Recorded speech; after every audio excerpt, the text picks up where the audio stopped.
नमस्कार विद्यार्थियों, आज हम संप्रभुता एवं संप्रभुता के लक्षणों पर आपसे चर्चा करेंगे।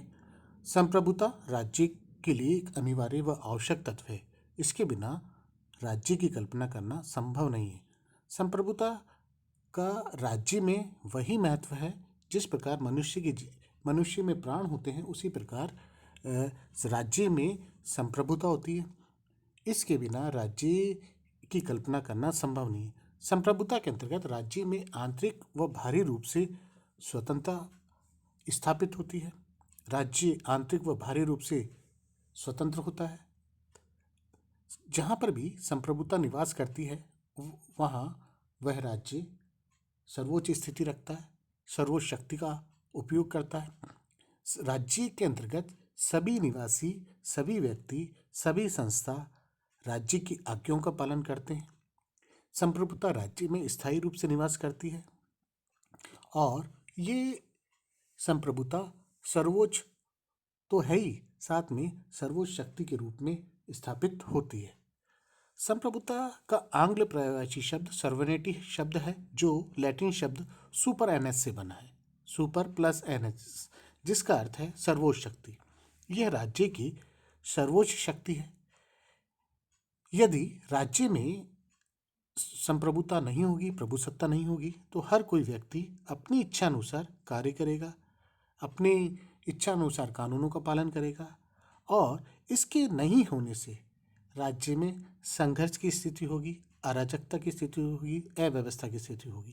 अतः राज्य में संप्रभुता का होना अत्यंत आवश्यक है।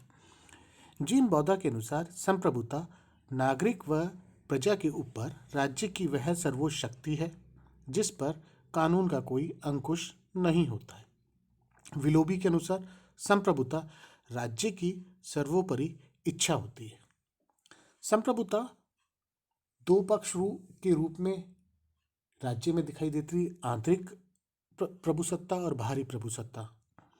आंतरिक संप्रभुता या प्रभुसत्ता राज्य की भौगोलिक सीमा में निवास करने वाले सभी व्यक्ति या सभी समुदाय, सभी संगठन, भले ही वो कितने ही पुराने हों, कितने ही बड़े हों, कितने ही अधिक शक्तिशाली हों, वह राज्य की प्रभुसत्ता से ऊपर नहीं हो सकते। उन्हें राज्य की आज्ञाओं का पालन करना पड़ेगा। संप्रभुता राज्य के संपूर्ण क्षेत्र में लागू होती है। सभी व्यक्ति, सभी समुदाय इसके अधीन होते हैं और सभी संप्रभुता की आज्ञाओं का पालन करते हैं।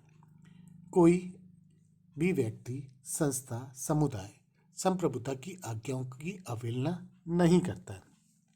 आंतरिक रूप से यदि हम देखें तो संप्रभुता के अंतर्गत सभी व्यक्ति, सभी समुदाय, संस्था इसके अंतर्गत आते हैं और राज्य के प्रत्येक क्षेत्र में संप्रभुता लागू होती है और वह सर्वोच्च शक्ति रखती है। सभी व्यक्ति संप्रभुता की आज्ञाओं का पालन करते हैं। आंतरिक रूप से संप्रभुता पर किसी भी प्रकार का कोई दबाव, शक्ति नहीं होती जिसके अधीन संप्रभुता को कार्य करना पड़े। वह जहाँ पर भी, जिस राज्य में भी संप्रभुता होती है वह आंतरिक रूप से स्वतंत्र होता है। संप्रभुता के तौर पर वह शक्तियों और अधिकारों का उपयोग करता है। बाहरी संप्रभुता, जहाँ पर भी संप्रभुता निवास करती है वह राज्य बाहरी संप्रभुता के आधार पर, बाहरी संप्रभुता के पक्ष के आधार पर वह विदेश नीति का संचालन करता है और ये विदेश नीति स्वतंत्र रूप में होती है। वह विदेश नीति के अंतर्गत संधि, समझौते करता है। उस पर किसी भी शक्ति का या अन्य व्यवस्था का कोई दबाव नहीं होता है। संप्रभुता के तौर पर वह विदेश नीति का संचालन करता है और ये विदेश नीति स्वतंत्र रूप में होती है। संप्रभुता के लक्षण: निरंकुशता। संप्रभुता के अंतर्गत संप्रभु सर्वोच्च शक्ति के रूप में स्थापित होती है। आंतरिक व बाहरी दोनों रूप में यह सर्वोच्च व निरंकुश होती है। इस शक्ति से बढ़कर राज्य में अन्य कोई भी शक्ति नहीं होती है। यह सर्वोच्च व निरंकुश होती है। संप्रभुता के आधार पर सभी इनकी आज्ञाओं का पालन करते हैं। सर्वव्यापकता। संप्रभुता जहाँ पर भी होती है वहाँ उस राज्य में संप्रभुता का प्रभाव होता है और राज्य की सीमा के अंतर्गत सभी मनुष्य, सभी समुदाय, सभी व्यक्तियों पर यह लागू होती है। ऐसा कोई भी भाग या क्षेत्र नहीं जहाँ संप्रभुता लागू ना हो। प्रत्येक व्यक्ति, संस्था व अधिकार इससे मुक्त नहीं हो सकते हैं। स्थायित्व, संप्रभुता स्थायी होती है। संप्रभुता का कभी भी अंत नहीं हो सकता है। यदि संप्रभुता का अंत होगा तो राज्य का अंत होगा। अतः यह राज्य की आत्मा है। संप्रभुता को कभी भी समाप्त नहीं किया जा सकता है। अपृथककरणीय, संप्रभुता राज्य से कभी भी अलग नहीं हो सकती है। यदि संप्रभुता अलग होगी तो निश्चित तौर पर राज्य नष्ट हो जाएगा। इसके बिना राज्य की कल्पना करना संभव नहीं है। राज्य का यह मूल तत्व है। संप्रभुता को राज्य से अलग करना संभव नहीं है। यह अपृथककरणीय है। अविभाज्यता, संप्रभुता का राज्य से विभाजन संभव नहीं है। उन्हें किसी को हस्तांतरित नहीं किया जा सकता, उन्हें किसी को दिया नहीं जा सकता है, उसे टुकड़ों में बांटा नहीं जा सकता है। राज्य में संप्रभुता का होना आवश्यक है। यह राज्य में सर्वोच्च सत्ता के रूप में स्थापित होती है और इसके समान राज्य में अन्य कोई शक्ति नहीं है। अनन्यता, राज्य में केवल एक ही प्रभुसत्ता होती है, एक ही संप्रभुता होती है और इनकी आज्ञा जनता पालन करती है। जनता के द्वारा संप्रभुता की आज्ञाओं का पालन किया जाता है। राज्य में यदि एक से अधिक संप्रभुता होगी, प्रभुसत्ता होगी, तो राज्य में एकता स्थापित नहीं हो सकती। वह राज्य अधिक दिनों तक संगठित नहीं दिखाई दे सकता। अतः राज्य के अंतर्गत संप्रभुता को होना आवश्यक है और ये जो संप्रभुता है वे केवल एक रूप में दिखाई देती है। यदि एक रूप में होगी तो निश्चित तौर पर राज्य संगठित रूप में दिखाई देगा। मौलिकता, संप्रभुता मौलिक होती है। ये किसी अन्य सत्ता द्वारा प्रदत्त नहीं होती है।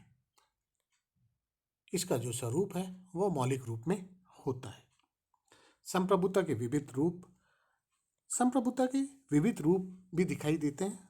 उन पर यदि हम चर्चा करें तो औपचारिक व वास्तविक संप्रभुता, औपचारिक व वास्तविक संप्रभुता के तौर पर यदि हम देखें, किसी राज्य में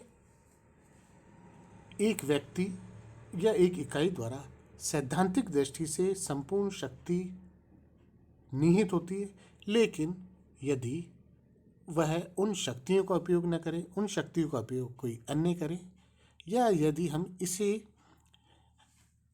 औपचारिक शक्ति या वास्तविक शक्ति के तौर पर यदि हम देखें तो इंग्लैंड में राजा जो औपचारिक शक्ति के तौर पर होता है और वास्तविक शक्ति का उपयोग वहाँ मंत्रिमंडल के द्वारा किया जाता है, वह औपचारिक व वास्तविक संप्रभु के रूप में दिखाई देता है।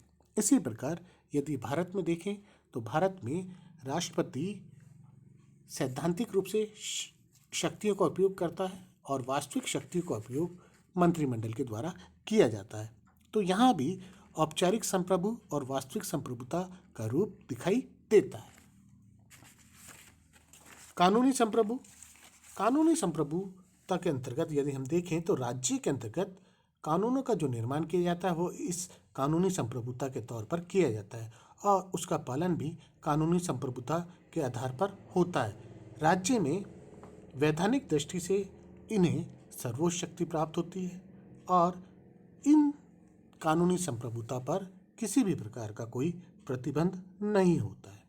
कानूनी संप्रभुता की यदि विशेषताएं देखें हम तो कानूनी संप्रभुता निश्चित होती है, उसे न्यायालय भी स्वीकार करता है।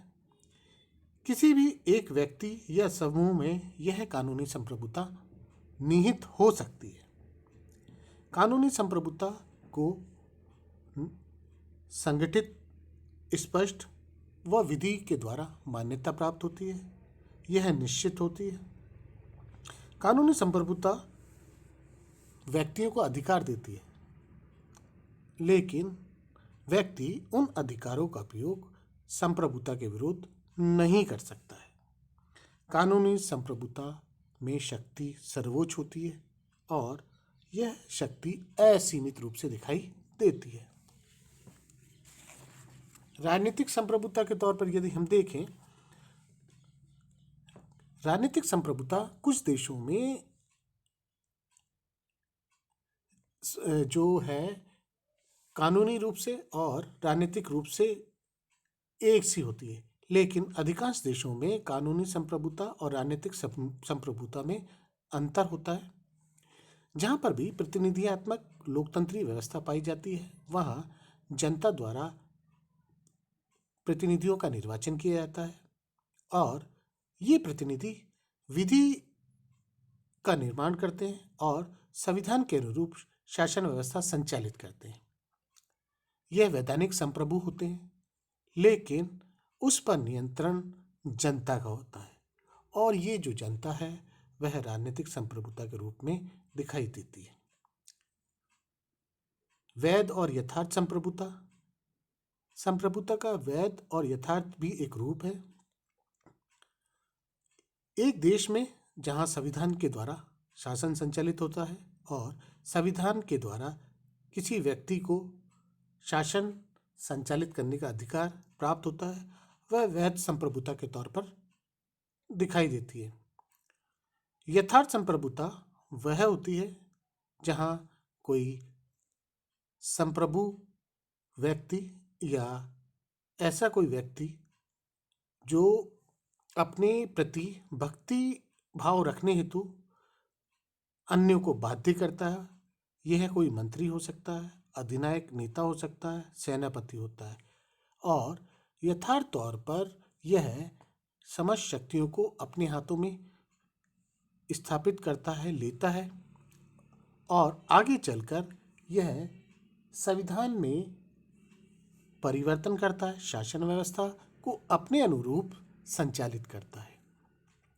यथार्थ संप्रभुता के तौर पर जो संप्रभुता है वह यदि वास्तविक रूप से सही रूप से संचालित करनी है तो संप्रभुताधारी व्यक्ति संविधान के अनुरूप शासन करता है, जनता के अनुरूप शासन व्यवस्था को संचालित करने का प्रयास करता है। अंततः उसे संविधान के अनुरूप शासन करना ही पड़ता है, जनता के अनुरूप शासन व्यवस्था को संचालित करना पड़ता है।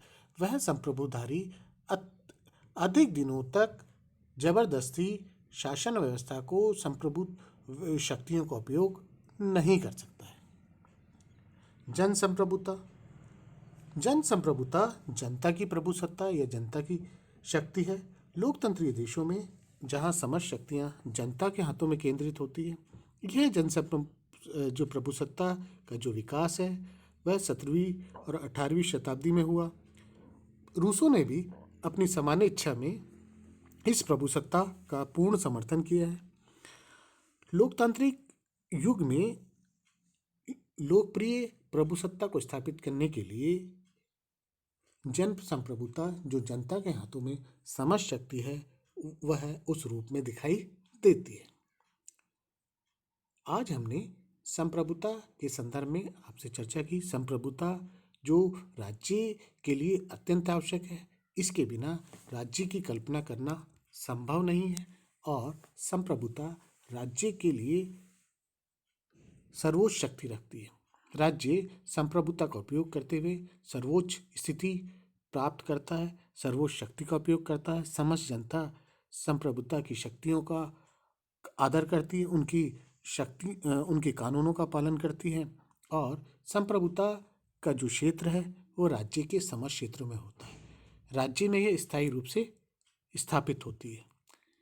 इससे ऊपर कोई शक्ति नहीं होती है। सभी व्यक्तियों को, सभी समुदाय को, सभी संस्थाओं को इनके अधिकारों का पालन करना पड़ता है, इनकी आज्ञाओं का पालन करना पड़ता है और सभी राज्य के निवासी संस्था समुदाय इसके अधिकार क्षेत्र में आते हैं, वह इससे मुक्त नहीं हो सकते। यह राज्य में सर्वव्यापक रूप से दिखाई देती है, अविभाज्य है और इसे हस्तांतरित नहीं किया जा सकता। इसका जो स्वरूप है वह मौलिक रूप में दिखाई देता है। इसके अलावा जो संप्रभुता के जो रूप हैं वह औपचारिक व वास्तविक संप्रभुता के रूप में, कानूनी संप्रभुता के रूप में, राजनीतिक संप्रभुता के रूप में, वैध और यथार्थ संप्रभुता के रूप में और जन संप्रभुता के रूप में दिखाई देते हैं। धन्यवाद।